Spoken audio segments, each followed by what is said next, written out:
बच्चों, आज की इस क्लास में हम एक्सरसाइज 8.1 के जो लास्ट 2 क्वेश्चंस हैं उन्हें समझेंगे। Question number 6 and 7। Question number 6 आप बुक्स से निकाल के पढ़िए। एक क्वाड्रिलेटरल है A B C D, it is in fact parallelogram, ये गिवन है। और दूसरा क्या है कि बी और डी एक डायगोनल है, इस डायगोनल पर दो परपेंडिकुलर बनाए हुए हैं। ए से बना हुआ है AP और वर्टेक्स सी से बना हुआ है CQ। तो दो डायगोनल्स बने हुए हैं। तो अभी हमने प्रूव करना है कि ये जो ट्रायंगल है APB और CQD, ये वाली ट्रायंगल इस ट्रायंगल के कॉन्ग्रुएंट है। और फिर हमने प्रूव करना है कि AP जो है, ये जो लाइन है इसके बराबर है। ये हमने प्रूव करना है। तो अभी अगर आप ट्रायंगल लेते हैं APB एंड ट्रायंगल CQD, तो इसमें देखिए ये राइट एंगल ट्रायंगल्स हैं। राइट एंगल ट्रायंगल्स क्यों हैं? क्योंकि ये एंगल 90 का है, यहाँ भी ये 90 का है, इधर 90 का तो ये भी 90 का है। तो राइट एंगल ट्रायंगल्स में मैंने आपको एक वीडियो में समझाया था कि दो क्राइटेरियन हम यूज़ कर सकते हैं। एक होता है RHA, एक होता है RHS। राइट एंगल ट्रायंगल में अगर हाइपोटेन्यूज और वन एक्यूट एंगल दूसरी राइट एंगल ट्रायंगल के हाइपोटेन्यूज और कॉरस्पॉन्डिंग एक्यूट एंगल के बराबर है तो ट्रायंगल्स कॉन्ग्रुएंट होंगी।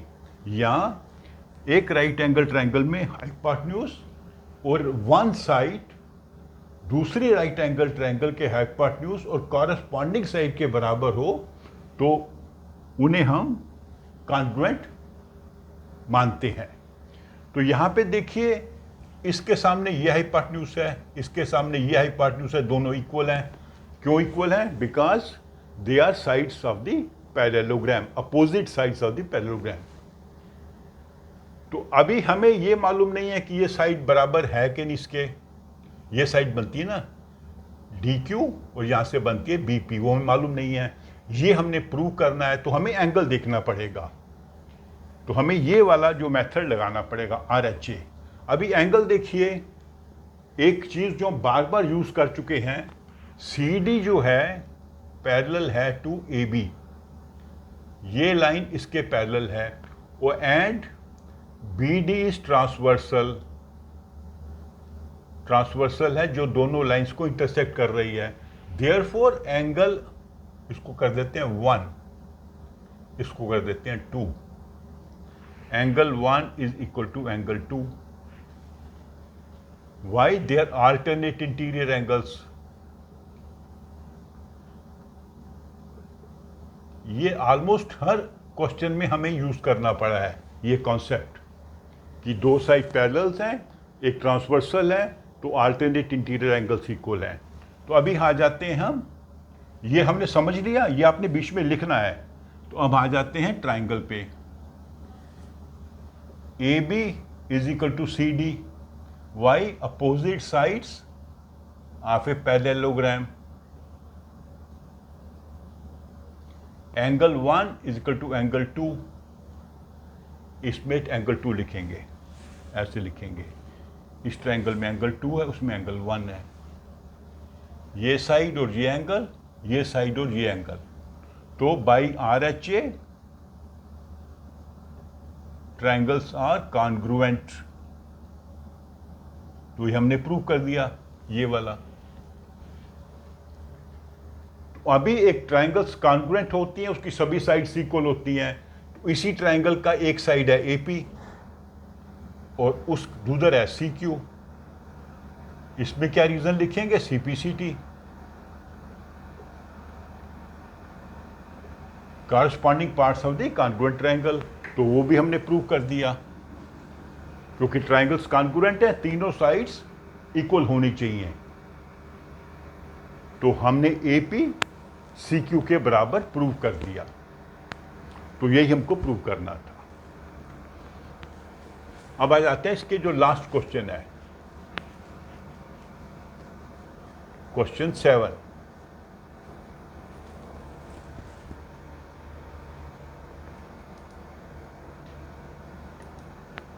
क्वेश्चन 7 में कह रहा है कि ABCD is a trapezium in which AB is parallel to CD and AD is BC। Trapezium एक शेप होती है जिसकी एक अपोजिट साइड्स पैरेलल होती हैं। ये AB है, ये CD है, ये दोनों पैरेलल हैं। और ये आइसोसेलेस ट्रेपीजियम है। आइसोसेलेस क्यों है? AC is equal to BD। जब नॉन पैरेलल साइड्स इक्वल हों एक ट्रेपीजियम की तो उसको आइसोसेलेस ट्रेपीजियम कहते हैं। तो ये तो गिवन है हमारे पास कि ये ट्रेपीजियम है, इसकी ये साइड्स इक्वल हैं। अभी हमने प्रूव क्या करना है? प्रूव करना है एंगल A एंगल B के बराबर है। और क्या प्रूव करना है? एंगल C एंगल D के बराबर है। ये इसके बराबर है और ये इसके बराबर है। और ट्रायंगल ABC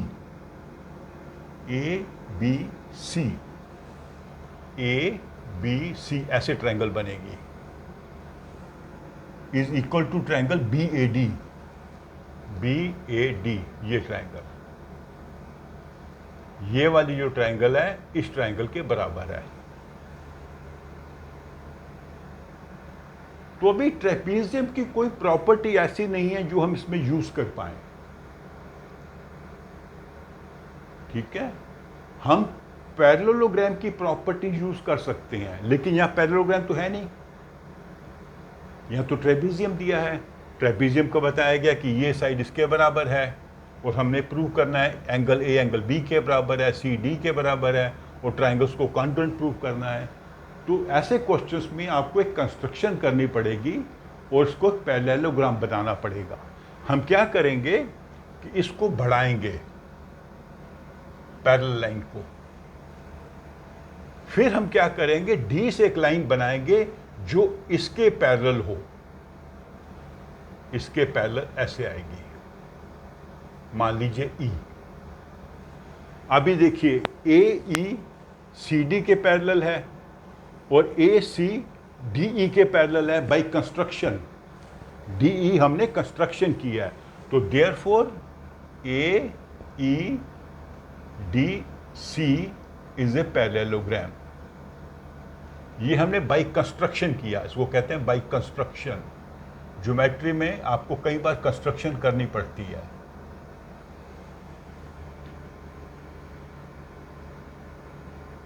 ठीक है, तो अभी आपके जो क्वेश्चन थोड़ा सिंपल हो जाएगा। अभी हम इसमें आइसोसेलेस ट्रायंगल का प्रॉपर्टी यूज करेंगे, पैरेललोग्राम की प्रॉपर्टी यूज करेंगे, पैरेलल साइड की यूज करेंगे।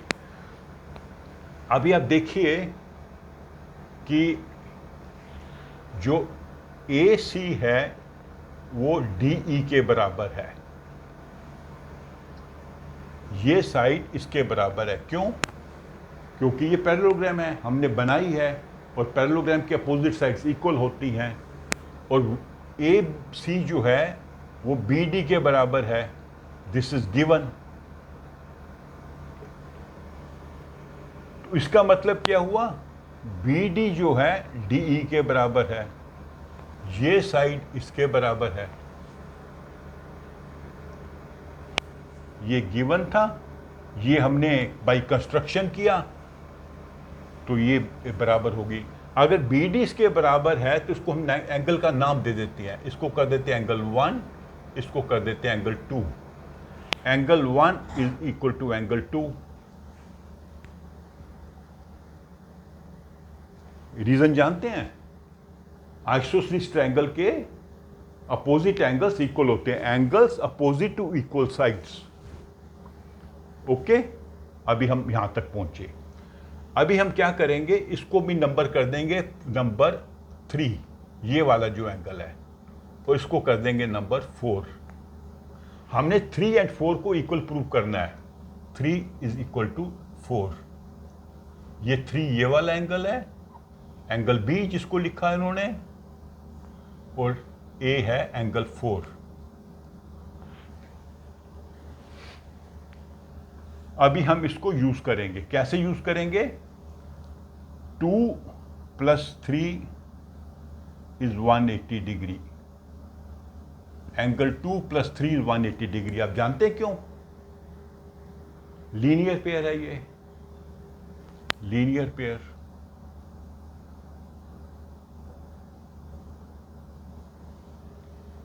और एंगल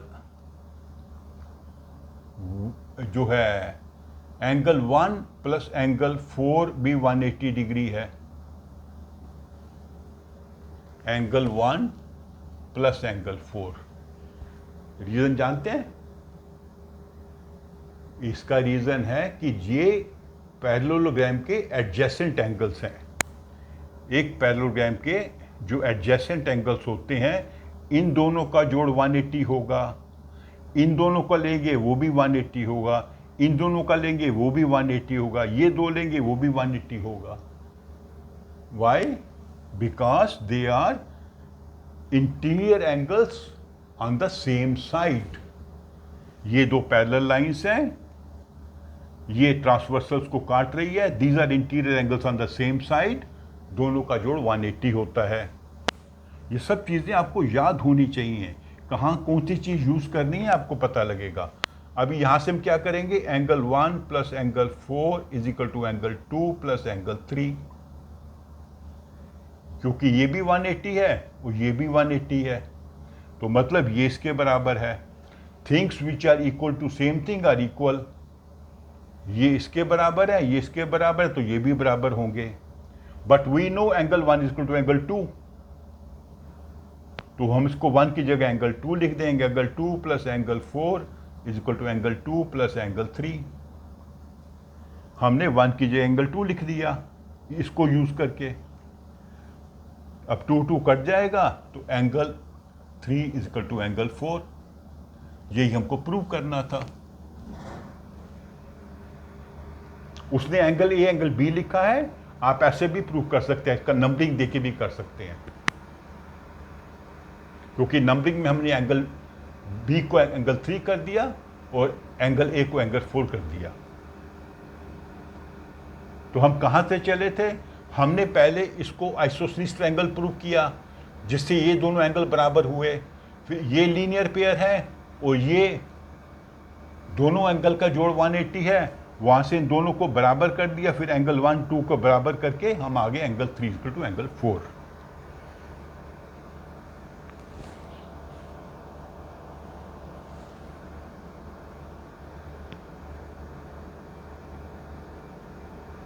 ठीक है। अभी हमने प्रूव करना है कि ये एंगल जो है ये भी इक्वल है। इसको हम नंबर कर देते हैं 5, 6। एंगल सी को कर दिया हमने 6 और उसको कर दिया हमने 5। इसको भी हमने प्रूव करना है। अभी हमने एक चीज प्रूव की कि एंगल 3 जो एंगल बी है वो एंगल 4 के बराबर है, which is angle A.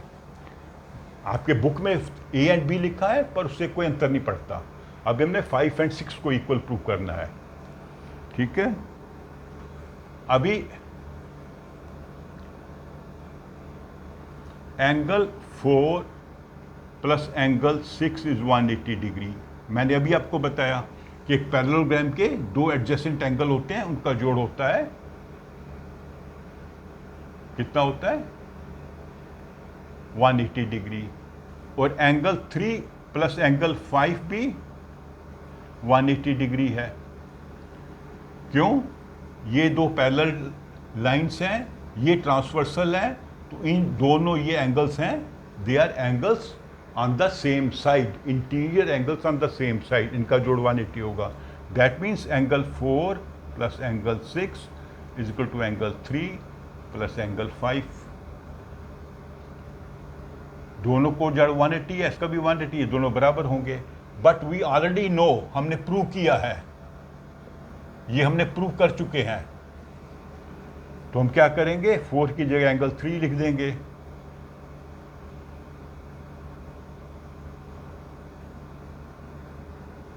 Three cut जाएगा, angle 6 is equal to angle 5। That is angle C is equal to angle D, जो हमने प्रूव करना था, प्रूवन। तो पहले पार्ट में हमने दो एंगल को प्रूव किया, सेकंड पार्ट में इन दोनों को प्रूव किया। ये थोड़ा इजी था। जब हमने ये प्रूव कर लिया कि 3 4 के बराबर है, तो हमने ये इक्वेशन बना के 5 को 6 के बराबर या C को D के बराबर प्रूव कर दिया। ओके, तो अभी हमारा आता है थर्ड पार्ट। थर्ड पार्ट में क्या है कि ये जो ट्रायंगल्स हैं,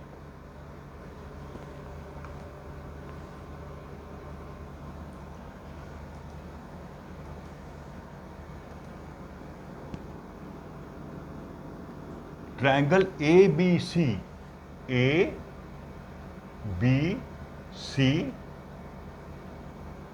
और ट्रायंगल BAD, ठीक है, एक ट्रायंगल ये है और एक ट्रायंगल, दोनों इक्वल हैं। तो अभी आप देखिए, आपको थोड़ा हिंट मिलना चाहिए।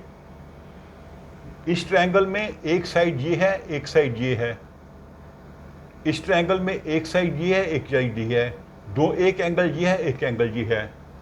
तो इन ट्रायंगल्स AB, वैसे लिखते हैं जैसे उन्होंने लिखा है, C and triangles BAD, AB is equal to AB, ये कॉमन साइड है। AC is equal to BD, AC is equal to BD, ये गिवन है, ये कॉमन है। और एंगल 3 AB AC, तो angle 4 is equal to angle 3। Angle 4 इस triangle में है, एंगल 3 इस ट्रायंगल में है। ये हमने प्रूव किया था अभी, प्रूवन।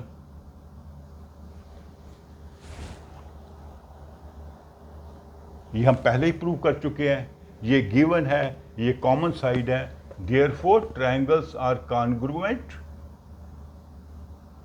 Bye SAS rule. तो ये हमारा थर्ड जो पॉइंट था, उसमें प्रूव कर लिया हमने।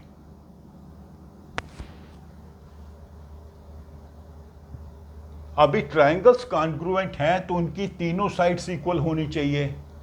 इस ट्रायंगल की एक साइड है BC और दूसरी उस ट्रायंगल की एक साइड है AD।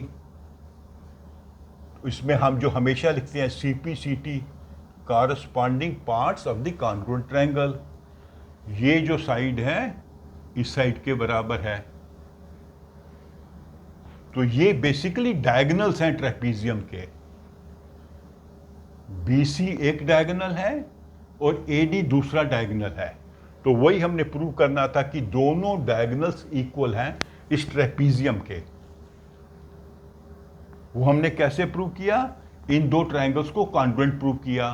तो इनकी जो थर्ड साइड है, एक साइड इक्वल है, ये भी इक्वल है, थर्ड साइड भी इक्वल होगी। तो एक साइड ये वाला डायगोनल है, दूसरी साइड ये वाला डायगोनल है। तो AC is equal to BAD, that is diagonals of the trapezium are equal. यही हमको प्रूव करना था। तो ये क्वेश्चंस जो है ना, देखने में बड़े कॉम्प्लिकेटेड लगते हैं, लेकिन आप स्टेप बाय स्टेप चलेंगे और आप देखेंगे भी क्या इंफॉर्मेशन हमको दी गई है, क्या जानकारी हमें है ऑलरेडी। जैसे अल्टरनेट इंटीरियर एंगल्स इक्वल होते हैं पैरेलल लाइंस में जब वो एक ट्रांसवर्स उनको काटती है, या corresponding angle on the same side का टोटल होगा 180 डिग्री, या आइसोसेलेस ट्रायंगल में opposite sides are equal and the angle opposite to the equal sides are equal. ये सब चीज़ें अगर आपने याद रखी हैं तो आप उनको यूज़ करके इन क्वेश्चंस को सॉल्व कर सकते हैं। इसलिए मैं बार बार कहता हूँ कि साइंस और मैथमेटिक्स में जो आपने पहले पढ़ा उसको भूलना नहीं है। वो किसी भी स्टेज पे आपको किसी भी क्वेश्चन में यूज़ करना पड़ सकता है। तो इस प्रकार हमारी एक्सरसाइज कंप्लीट हो गई। ये काफ़ी मैंने लंबी वीडियो बनाई है, इनफैक्ट 4 या 5 पार्ट हो गए हैं, इसलिए हुए हैं कि आपको हर क्वेश्चन अच्छे से समझ आ जाए। तो आप मेरी वीडियो को लाइक करो, अपने फ्रेंड्स से शेयर भी करो